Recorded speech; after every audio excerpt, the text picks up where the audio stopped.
and say registration center be a friend step to Christ registration center.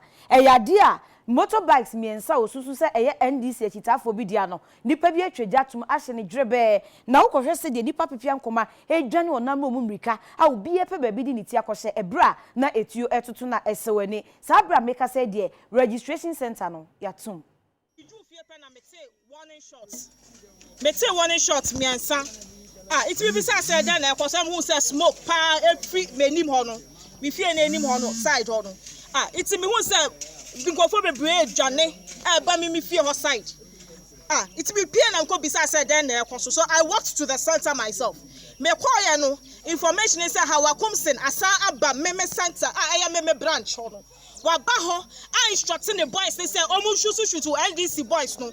shoot to the good people of Ghana no mu kunkum Kasoa for because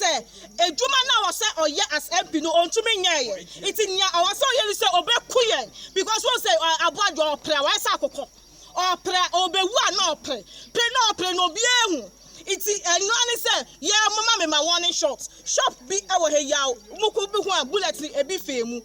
motorbikes 3 esi of my instructing the boys and say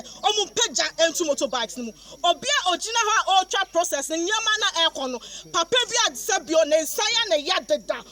ache papa no edufu no abro no pa we are boys in be phones agije your phones abro nkofo e was step to Christ and no pay ase na ha akun se baye obaye no si on the car mu na cars 3 edi na chi nti obaye no ba inside so we're inside no pie begina ayina no ho nti mani mu amegina na megina nim ho ti se na west na owo ne car no no le ba kusi ye osi ya na boy bi parking motor wa nim ho ona opia boy ni motor na say motor o de kwa hi ona na odi oyi pepper spray ona odi spray boy na nim o spray wi na o twa boy ni na adi go for work afom na me na me satisfy me video na o ye yo ba me so nti wa mi so na mi ya ha na mi be tate ateke no mo nti mi kwa na bullet di machi nti mi kwa mi kwa tete mi ho awo kona ho na mi fi na 4x4 bi wa mi kwa na mi fi se bia nukunu na wo mu nti ya no na ofre o ye call na ofre no anasa na boys ni ba ye nti ade ya si wa ha ni ni nti so 4 times na mututu no nananmu himfo ne adehia wo mu GOMOA FETTEH e GOMOA East mensin wo mfimfi mantam emono afi bia to pon afa hye de omo fa ni agrokra wo mo hye e meye anika enso afi 2020 wo mo hye enye ye COVID-19 enti na me yarba na abenti ama asen hyehyɛ so bebre na oye ya mo ampanyin na otedo odin hyehyɛ egu akwem ofa no aguri dibia no kwan ye ba fado aye bedi na nhyehyɛ odugu hɔ no na ombo hen de afi ebutum na yedafi asa yimpa oha na odesi hɔ no yedafi a oye yimpa mpempem nto oye na nanom atrankondwa yedi yetipa ho na oda yetum na yaji omampanyin na asama oda ato hɔ no yagitum na yediro so pepepe damesa so nti oye FETTEH ahobakase akwambo dodo na wotwe ne tinre ekusoro ntoba no afi na nanom atrankondwa yentum na yendi achara ambado